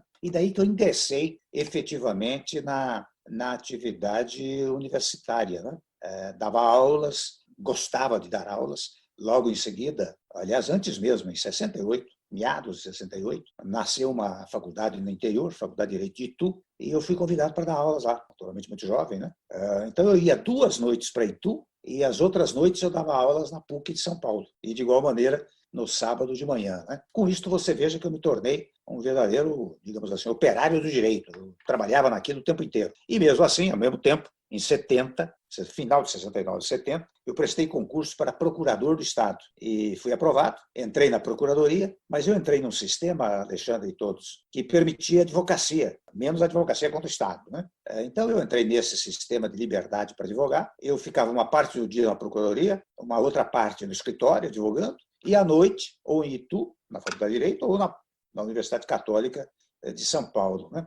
E daí, é claro, que fui formando, graças a Deus, uma razoável formação jurídica, né? Que me levou até a escrever, em 74, um livro chamado Elementos de Direito Constitucional, que já está com 25 edições, tem mais 15 tiragens, né? E é um livro curioso porque eu não escrevi esse livro. Na verdade, é interessante, eu ditei. Contratei uma taquígrafa, né? E eu dizia o seguinte, olha, hoje vou dar uma aula aqui sobre poder constituinte. Eu dava aula sobre poder constituinte, ela anotava, me devolvia, eu corrigia, colocava notas de rodapé. Bom, aqui tem um ponto. Hoje o tema é poder legislativo, suas funções. Dava uma aula, ela trazia para mim, eu corrigia, botava notas de rodapé, etc., acrescentava. Né? E assim foi escrito o meu livro. Foi muito bem sucedido, por cada edição tinha mais ou menos 10 mil exemplares. Essa altura, portanto, eu acho que cerca de 300 mil pessoas tiveram contato com o livro. E até uma ocasião eu fui ao meu editor, o Malheiros, e disse, olha, Álvaro, eu gostaria de ampliar esse livro. Né? Ele disse, olha, não faça isso, porque está vendendo muito bem assim. Se você modificar muito, é capaz de cair a venda. Né? Então, aí eu escrevi esse livro, escrevi outros livros sobre Constituição e Política, escrevi publiquei os meus discursos, né? E artigos que eu publiquei, chamado Democracia e Cidadania, me atrevendo a escrever um livro de poemas, né? O Anônima Intimidade, que era uma brincadeira que eu fiz, mas que também foi publicado. É um momento muito interessante que o senhor está ao lado de uma figura que, pelo menos para nós aqui que somos tributaristas, eu, Alexandre e a Letícia, que é o professor Geraldo Ataliba, uma figura icônica do meio tributário. O senhor dava aula em uma prestigiadíssima faculdade, ou seja, já estava praticamente no topo, no cume da carreira acadêmica, lançando um livro que até hoje é uma grande referência. Quais eram as aspirações do senhor neste momento da vida? O senhor queria ser professor, queria dar aulas, queria se dedicar à carreira acadêmica, e como era ser um constitucionalista logo neste momento posterior a 64?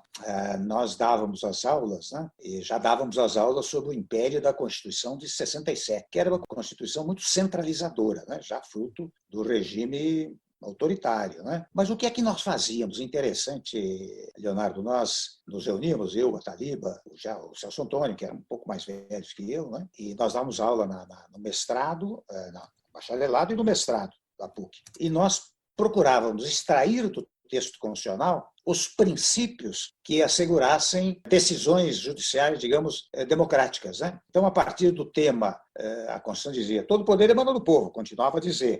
Então, já era uma regra democrática. Depois dizia, são 3 os poderes do Estado que exercem o poder, legislativo, executivo e judiciário. Então, nós partimos desses conceitos para dizer, ao darmos aula, né, nós dizíamos, olha, nós precisamos extrair os conceitos mais democráticos dessa Constituição. Depois veio o Ato Institucional 5, número 5, que centralizou mais ainda as coisas, né? E daí ficou difícil dar aula de direito constitucional.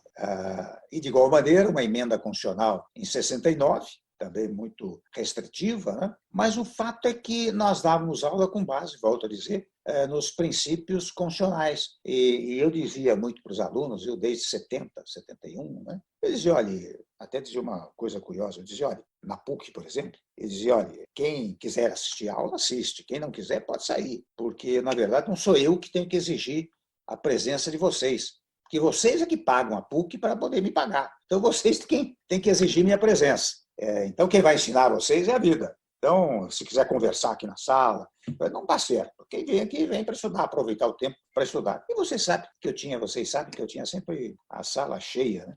E eu dizia muito aos alunos o seguinte, olha aqui, o advogado, ele trabalha com a palavra, né? Diferentemente do médico, do dentista, do engenheiro, a palavra é o instrumento de trabalho do advogado, a escrita ou oral. Então, leiam muito. Leiam não só os livros técnicos, mas leiam tudo que puderem, porque isso até aperfeiçoa os aspectos gramaticais. Você pode não ser um expert em gramática, mas você leu tanto que quando alguém diz uma coisa errada, soa mal aos seus ouvidos. Então, nós dávamos aula, sem embargo daquele regime autoritário que você mencionou, com base em princípios que extraíamos do próprio texto constitucional. E o meu sonho, digamos assim, seria continuar na área universitária. Eu gostava muito de advogar. Eu advogava tanto na advocacia privada como na advocacia pública, né, como procurador do Estado. Mas, ao longo do tempo, é interessante, a vida conduz o seu destino, né? Não é você que traça o seu destino. Né? E o que aconteceu comigo foi um pouco isso. Eu fui dando aulas, etc., procurador do Estado, e quando se candidatou aqui em São Paulo o senador Franco Montoro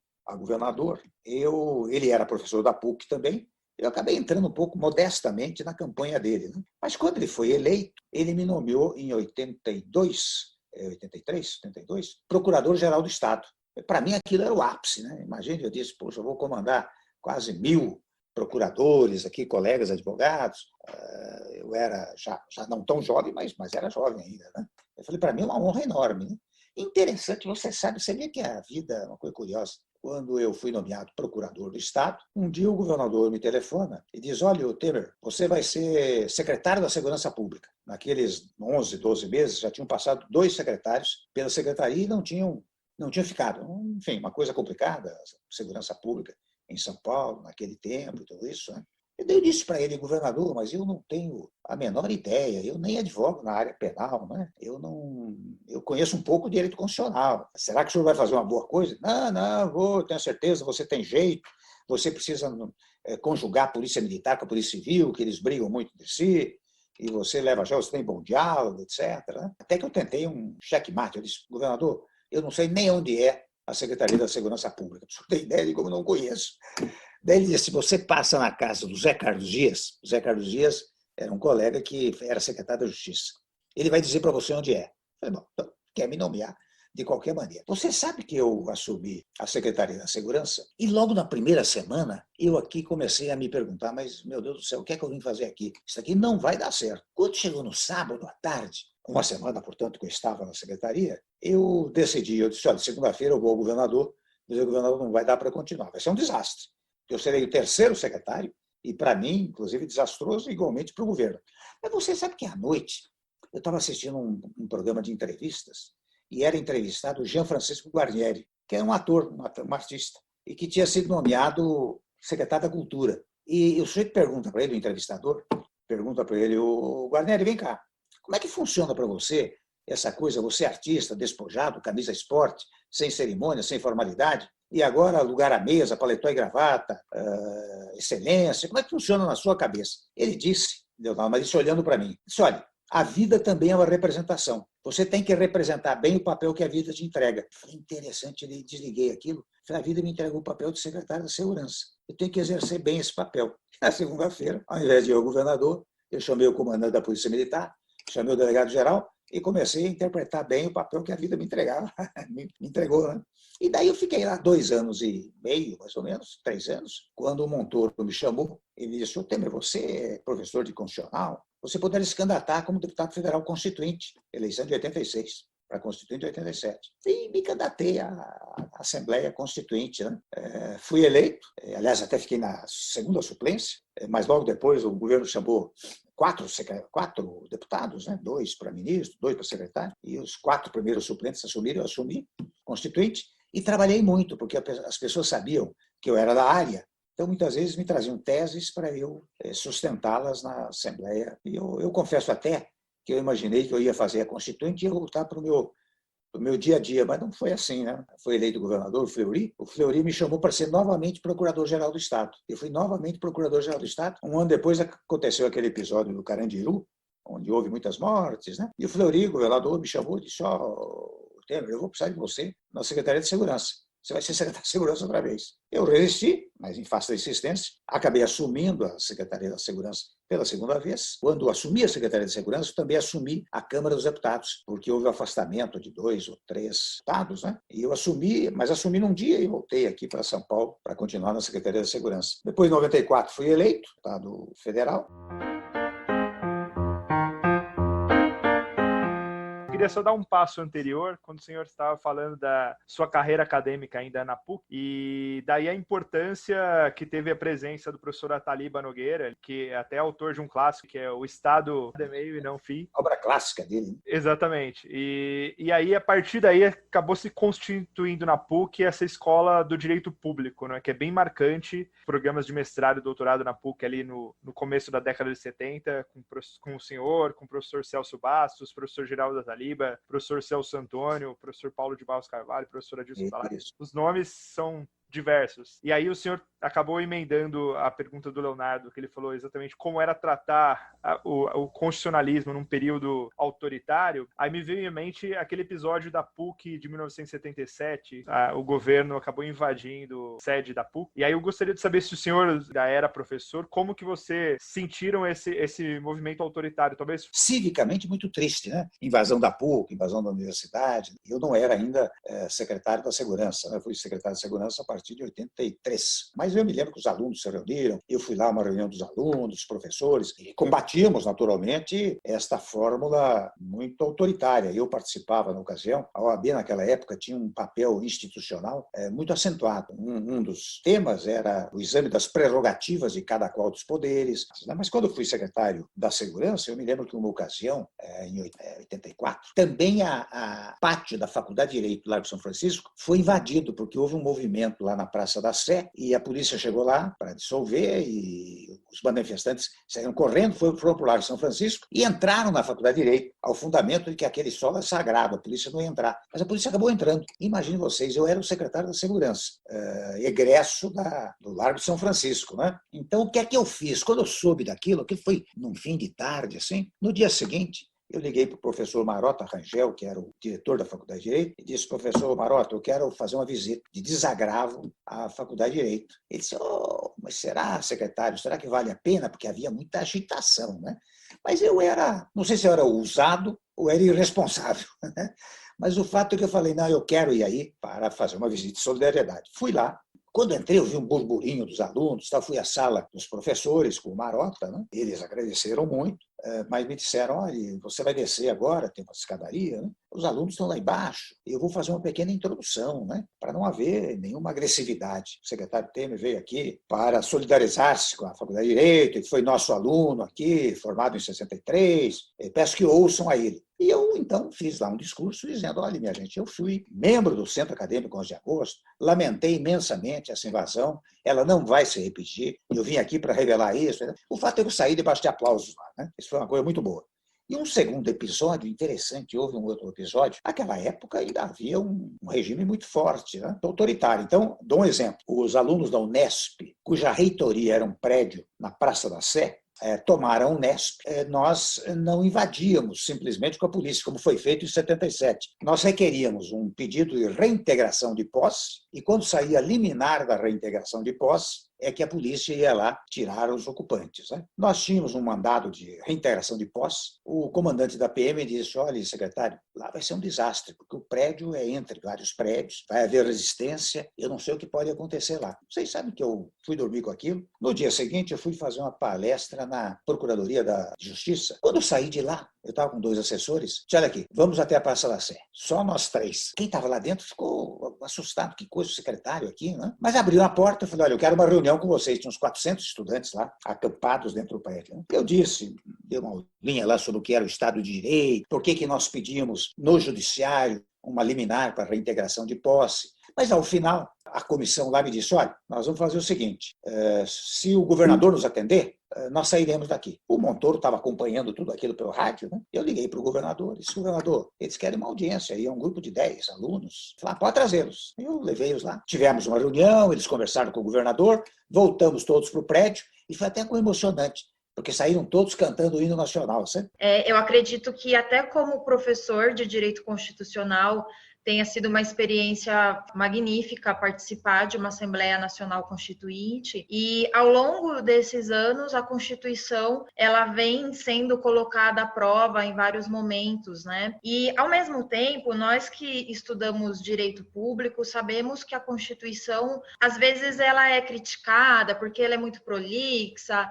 Gostaria de ouvi-lo sobre a experiência na Assembleia Nacional Constituinte. Queria ouvi-lo a respeito de como o senhor enxerga a Constituição de 88. Será que ela vai resistir futuramente? A gente tem passado por momentos delicados também. Então, Letícia, você sabe que quando eu cheguei na Constituinte, eu cheguei com muito orgulho, né? Porque eu ouvia muito, como contei, o professor Taliba Nogueira, que foi pai do Geraldo, que foi constituinte, ele falava com orgulho da Constituinte. Então eu cheguei lá com uma sensação extraordinária de conhecer o Brasil, né? Porque a gente mora aqui em São Paulo, acha que o Brasil é só São Paulo, e não é. Você acaba conhecendo quando você vai para um órgão como esse. Muito bem.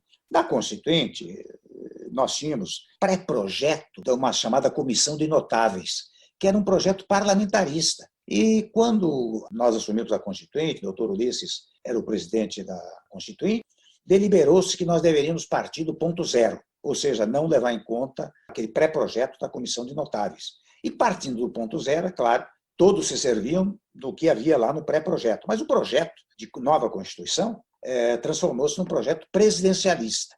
E para transformar-se num projeto presidencialista, a Constituinte foi dividida em comissões. E cada comissão tinha subcomissões. Então, só para dar um exemplo, uma das comissões era a Comissão de Separação de Poderes. E na Comissão de Separação de Poderes havia uma subcomissão do Executivo, uma subcomissão do Judiciário e uma subcomissão do Ministério Público e do Judiciário e do Ministério Público e da Advocacia.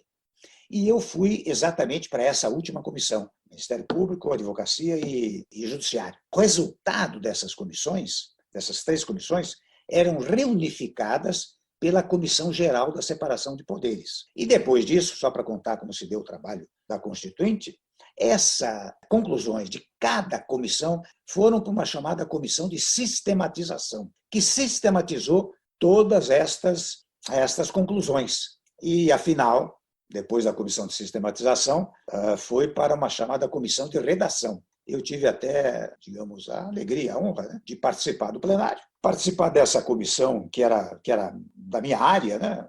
Eu lá introduzi o artigo 133 da Constituição Federal, que diz que o advogado é indispensável à administração da justiça e inviolável por seus atos e manifestações no exercício da profissão. Eu introduzi precisamente na comissão. Não é? Trabalhei muito pelo Ministério Público, interessante o Ministério Público, que hoje tem esses poderes todos. Né? Interessante, o meu gabinete era uma espécie de gabinete de lobby do Ministério Público, da Advocacia e um pouco da magistratura. Todos iam para lá levar as suas propostas. E eu trabalhei muito pelo Ministério Público. O Ministério Público ganhou uma relevância extraordinária na Constituição, basicamente em função do trabalho de muitos, mas eu participei intensamente desses trabalhos. Né? E digo a vocês, eu participei dessa comissão, participei da Comissão de Sistematização, que tinha 90 e poucos membros, e, afinal, participei da Comissão de Redação da Constituição Federal, que depois até foi para um professor de português, para ele fazer todas as adequações da língua portuguesa, do idioma. É claro que houve muitos debates, mas o doutor Ulisses, o deputado Ulisses Guimarães, conduziu com mão de ferro aquilo lá. Primeiro ponto. Segundo ponto, era o presidente Sarney, que teve uma moderação, um equilíbrio extraordinário, porque ele, se não fosse a moderação dele, também a Constituinte não conseguiria caminhar como caminhou. Não é? E, afinal, trazer um texto que realmente é pormenorizado. Nós já temos 105 ou 106 emendas à Constituição Federal e temos mais de 1.600 propostas de emenda à Constituição. Por que razão? Sendo a Constituição detalhista, você não pode editar a lei ordinária porque agride o texto constitucional. Então, o jeito é propor emendas à Constituição Federal. Digo eu, isto é bom ou é ruim? A Constituição, por ser detalhista, causou um prejuízo ao país? Eu confesso que, ao longo do tempo, eu acho que não. Porque examinem bem a Constituição, e estou muito feliz, vocês todos são da área jurídica, né? E vocês verão, nós conseguimos juntar, né, amalgamar os princípios do liberalismo com os princípios do socialismo, de um lado. E, de outro lado, fazer um elenco extraordinário dos direitos individuais. Você pega lá o artigo 5º da Constituição, tem 78 incisos. Ela amalgamou os princípios sociais com os princípios liberais. Você pega os direitos sociais, você tem um capítulo dos direitos sociais, um capítulo inteiro dos direitos sociais, de fora parte normas, como, por exemplo, todos têm direito à moradia e têm direito à alimentação. Até quando se propôs essa norma, né, as pessoas diziam, olha, Temer, você que é da área jurídica, como é que pode ter uma norma constitucional que garanta direito à alimentação e direito à moradia? Eu dizia, ó, isto, na verdade, é uma norma programática. E como norma programática, ela impede que qualquer legislativo, executivo, judiciário haja ou decida em desacordo com esta norma programática. Mas o fato é que, sendo norma programática, ela exigia uma legislação integrativa. E ela veio. Vocês veem esse do Bolsa Família, por exemplo, antigamente Bolsa Escola, antigamente Bolsa do Leite, do Sarney. O Bolsa Família se destina basicamente a alimentar as pessoas. O direito à moradia, você vê os milhares de casas construídas no programa Minha Casa Minha Vida, nos governos anteriores e no meu governo.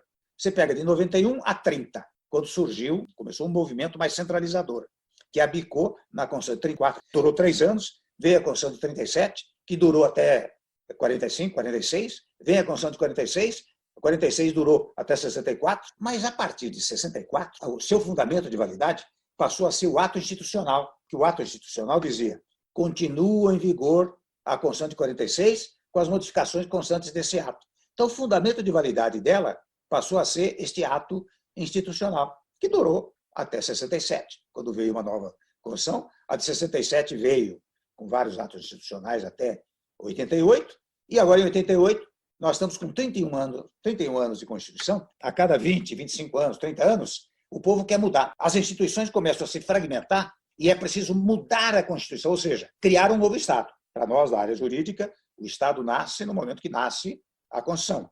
Ele é, historicamente, sociologicamente, geograficamente, o mesmo.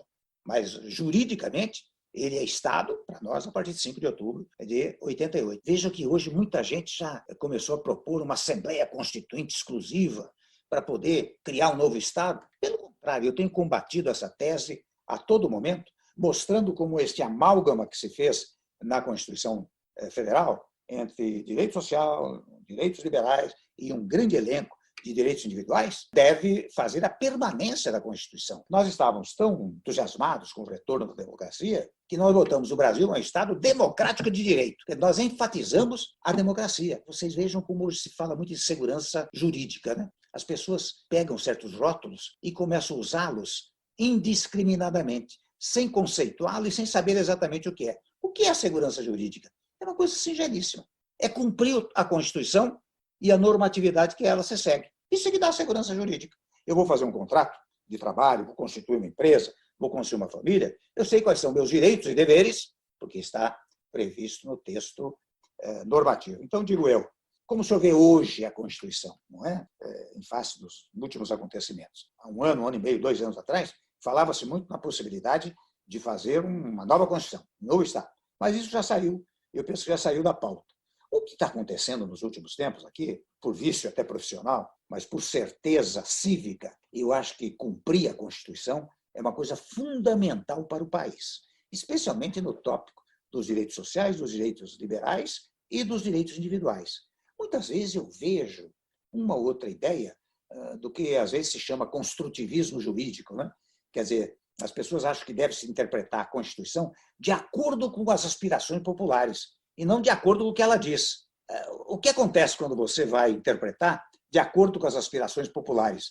Você elimina a figura do legislativo, porque quando você tem uma voz popular que quer um novo sistema, quem vocaliza a vontade popular é a lei. E a lei é produzida pelo legislativo. Não é o judiciário quem produz a lei.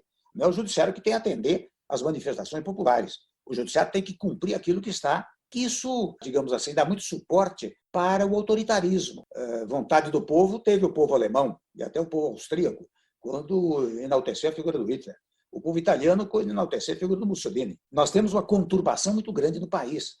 Nós temos pessoas hoje que se inimizam, se tornam inimigos até no plano pessoal. E é interessante a Constituição, mesmo antes do preâmbulo, e preâmbulo vem de preambulare, né? Quer dizer, antes de caminhar. Portanto, antes de entrar no texto da Constituição, vocês veem lá no preâmbulo, tem 2 ou 3 vezes a palavra paz, como criadora da Constituição. O texto da Constituição, em várias passagens, a ideia de paz. Você vê que nós estamos vivendo momentos difíceis. Nós temos uma crise sanitária, uma crise econômica e agora uma crise política.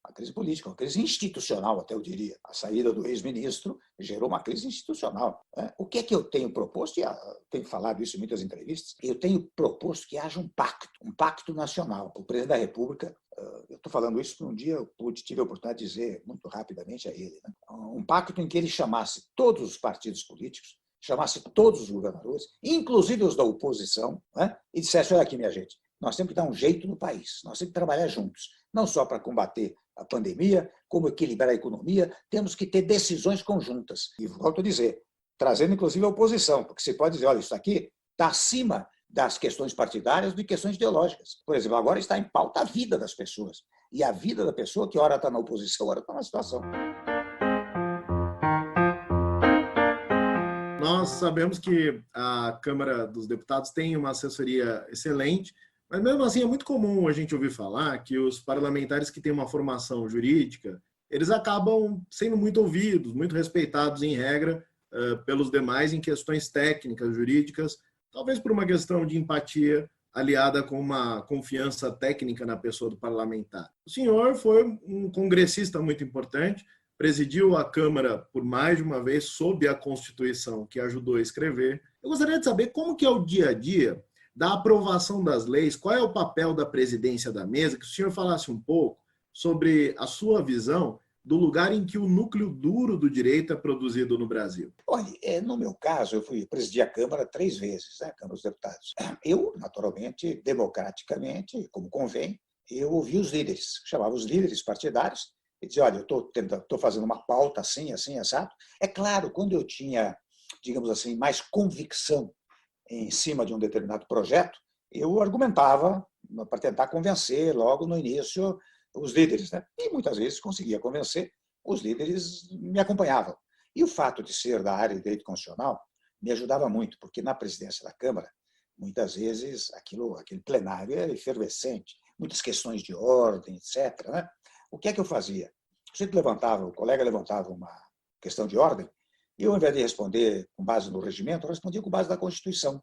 E aquilo silenciava, né? As pessoas se convenciam daquilo que eu estava dizendo, né? Então, o que eu fazia era exatamente isso, era consultar os líderes, levava a um dispositivo constitucional que diz que você pode editar medida provisória, né? E a medida provisória, se não votada num prazo determinado, ela tranca todas as decisões legislativas. Um dia eu estava aqui em São Paulo, em casa, e abri uma sessão na segunda-feira lá em Brasília, e eu reexaminei a Constituição e disse, interessante, dá-se uma interpretação literal a essa matéria, quando a interpretação tem que ser sistêmica. E daí eu construí a seguinte doutrina, que foi acolhida. Eu disse, a medida provisória é uma exceção ao princípio segundo o qual cabe ao legislativo legislar. Sendo exceção, tem que ser interpretada restritivamente e não ampliativamente. Então, quando a Constituição diz que a não votação da medida provisória no prazo X tranca a pauta, eu digo, só pode trancar a pauta das matérias versáveis por medida provisória. Não pode trancar a pauta daquelas matérias que não são versáveis por medida provisória. Por exemplo, uma emenda à Constituição no plenário da Câmara e disse, a partir de agora vai ser assim. O que fizeram? Alguns entraram com mandado de segurança contra o meu ato. E até caiu nas mãos do ministro Celso de Mello, que é um grande constitucionalista. Né? Quando eles entraram com mandado de segurança, eu disse, olha, eu vou esperar, então, o ministro, o Supremo, dizer como deve ser feito, né? Em obediência à separação de poderes. Mas uma semana, 2 semanas depois, o Celso de Mello trouxe um belíssimo despacho, viu? Dizendo que o que eu produzia era algo constitucional e que, pela primeira vez, o Legislativo ia efetivamente poder legislar. E daí adotou-se essa regra. O estudo da Constituição me ajudou muito, né, em tudo que eu fiz lá, tanto na Câmara dos Deputados, como depois na Presidência da República. Você sabe que, chegando à Presidência da República, eu trouxe o Congresso para governar comigo. Não havia reunião de líderes que eu fizesse que não tinha o presidente da Câmara, o presidente do Senado, ao meu lado. Né? Não porque eu quisesse, embora eu quisesse, mas porque a Constituição determina. Na verdade, o Legislativo, eu já disse aqui, é quem vocaliza a vontade popular, por meio da lei. E até comecei a pregar uma tese do semipresidencialismo ou semiparlamentarismo, né? Para evitar os traumas que o impeachment, que o impedimento sempre causa no país, né? E isso, de vez em quando, está pegando, eu escrevo sobre isso. Agora a gente queria ouvir um pouco sobre essa etapa, né? A passagem para o Executivo, quais foram os desafios da Presidência da República, sobretudo em um período tão traumático, e como se dá exatamente essa relação com o Poder Legislativo, sobretudo por conta de um momento até de crise econômica, então também foi uma guinada que foi precisada ser feita. É verdade, Alexandre. Você sabe que, chegando lá no governo, eu parti praticamente de uma tese que nós tínhamos construído na Fundação Ulisses Guimarães, do meu partido. Nós lançamos, num dado momento, um documento chamado Ponte para o Futuro, que fazia umas sugestões as mais variadas para o governo ao qual eu pertencia, eu era vice-presidente. Mas até naquela oportunidade, interessante, a senhora ex-presidente tomou aquilo como um gesto de oposição E foi quando me isolou mais ainda, né? Aquilo criou um problema depois para ela e para o governo, né? Mas quando eu assumi, eu resolvi levar adiante o que nós propunhamos lá na Ponte para o Futuro. O que pensávamos? Pensávamos em várias reformas. Primeiro delas, a reforma de uma emenda constitucional chamada Teto dos Gastos Públicos, né? Que era para parte de uma concepção também trivial. Você não pode gastar mais do que aquilo que você ganha. Você ganha 5 mil por mês, gasta 10, no fim do ano você tem um problema econômico e financeiro. O Estado brasileiro também é assim. Se você arrecada 100 e gasta 200, você vai ter um problema da dívida pública muito intenso para o país, né? Então, estabelecemos um teto dos gastos públicos. Depois fomos para a modernização trabalhista, não é? Uma reforma trabalhista que nós fizemos, foi muito audaciosa, muito corajosa, mas que deu resultado. Depois fomos para a reforma do ensino médio. Depois, que também há mais de 20 anos se falava e não se fazia. Depois reduzimos os juros estavam em 14,25. Quando eu entreguei o governo, entreguei por 6,5. E isso veio numa descendência, né? Descendo. Hoje está em 3 e pouco. Não é? Portanto, deu resultado. A inflação, que estava em 10,28, eu entreguei com 3,75. Tudo isso fruto dessa atividade. Vocês sabem que eu peguei o governo em maio de 2016, com um PIB negativo de menos 3,6. Quando 1 ano e 7 meses depois, nós estávamos com um PIB positivo, 0,3. Eu faço até esse comentário, que de vez em quando diz, mas olha, com essa história da economia e da doença, do Covid, né, 19, a economia vai para 5, talvez o negativo, o PIB negativo de 5, 6%. Disse, olha, isso se recupera depois. Eu tenho até a minha experiência de quem pegou um PIB negativo, razoavelmente elevado, e nós construímos dessa maneira. Agora, tive muitos problemas, porque a oposição era uma oposição muito orgânica, e legitimamente orgânica, né? De outra parte, tive problemas processuais com o Procurador-Geral da República, que tornou-se meu inimigo e fez umas bobagens que hoje estão caindo. Estou até interessando ao juízo de primeiro grau, né?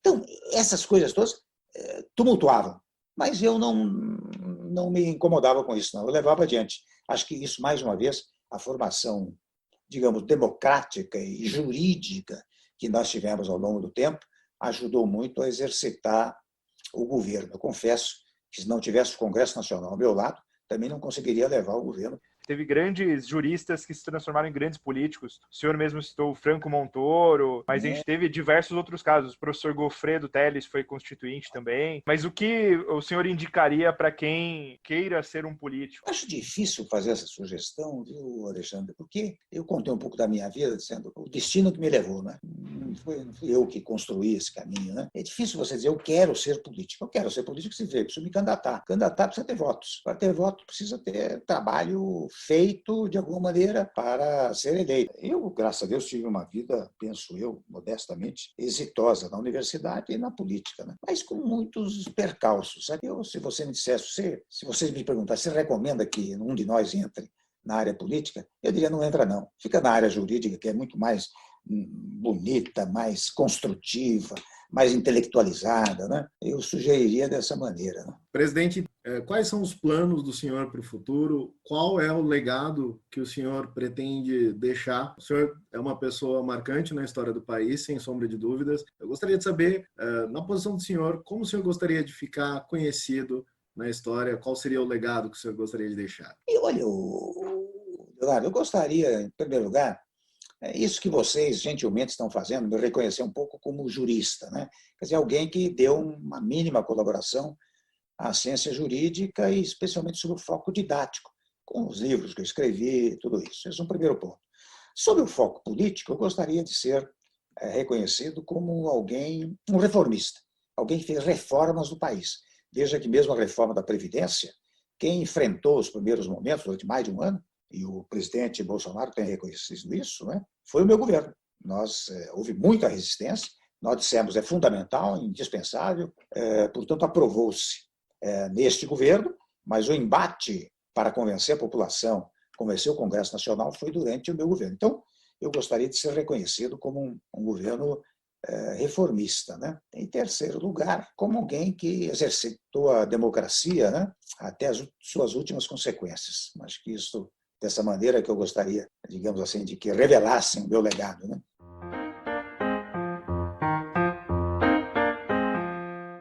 Neste quarto e último bloco, nós pedimos indicações de obras sobre o tema do dia. As pessoas conhecem pouco o Brasil. Por exemplo, a biografia em 3 volumes de Getúlio, escrita por Lira Neto, é imperdível, porque é muito bem escrita e a vida dele é magnífica. E me permite também, no campo das biografias, a melhor, na minha opinião, de todas no Brasil é Chateau, de Fernando Moraes, que é um livro já mais antigo, mas você também, a pessoa começa a ler, apesar de ser alentado, não consegue parar. É algo, de fato, muito, muito interessante. No campo da literatura, digamos assim, ficção, eu gosto muito de um livro também antigo, excepcional, chamado A Fogueira das Vaidades, de Tom Wolfe, que inclusive é uma demanda judicial. Acho que quem é da área do direito, com certeza, gostará. É muito bem escrito. E o prefácio, escrito ainda por Paulo Francis, é antológico, sobre vaidade. É A Lebre com Olhos de Âmbar, muito interessante também. Filmes, séries, eu também gosto muito. Há um filme recentíssimo na área do direito, é o Espião e o Oficial, baseado no caso Dreyfus, o último filme dirigido por Roman Polanski, e mostra o julgamento do erro judiciário mais famoso da história. E em termos de séries, eu acho que quem é da área do direito deve assistir necessariamente Olhos que Condenam, sobre aquele famoso episódio dos 4 ou 5 jovens negros norte-americanos injustamente acusados por um crime no Central Park que não cometeram. Aquilo é um libelo pela liberdade, pelo correto, devido processo legal, muito importante. E fora a parte, naturalmente, as obras jurídicas, né, fundamentais, e é preciso ter uma linha. Né? Eu, por exemplo, sou, equivocadamente ou não, acho, a meu modo de ver acertado, eu sou keynesiano. Quer dizer, eu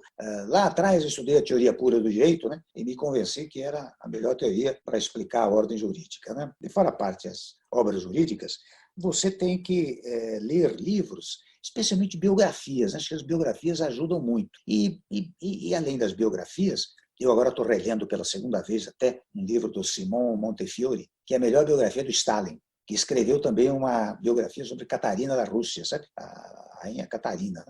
São obras importantes. Os livros do Hélio Gaspari sobre a ditadura, né? São 4, 5 volumes. Enfim, esses livros todos são importantes. No tocante às séries, há séries formidáveis. Né? Você conhecer, por exemplo, a Segunda Guerra Mundial é uma coisa importante. E há um documentário, documentário mesmo, imagens da Segunda Guerra Mundial, até hoje coloridas. Chama-se A Segunda Guerra Mundial. 20 capítulos, mais ou menos. É uma maravilha para você conhecer o que aconteceu naquele período. Como, de igual maneira, um documentário sobre a Guerra do Vietnã, também muito ilustrativo. São coisas que você... Porque havia problemas jurídicos naquelas reuniões dos líderes mundiais, havia muitas vezes problemas jurídicos e problemas até inclinação pessoal. Né? Vou dar um exemplo. Eu li agora há pouco tempo um livro do Martin Gilbert, é um inglês que escreveu sobre a história do século XX.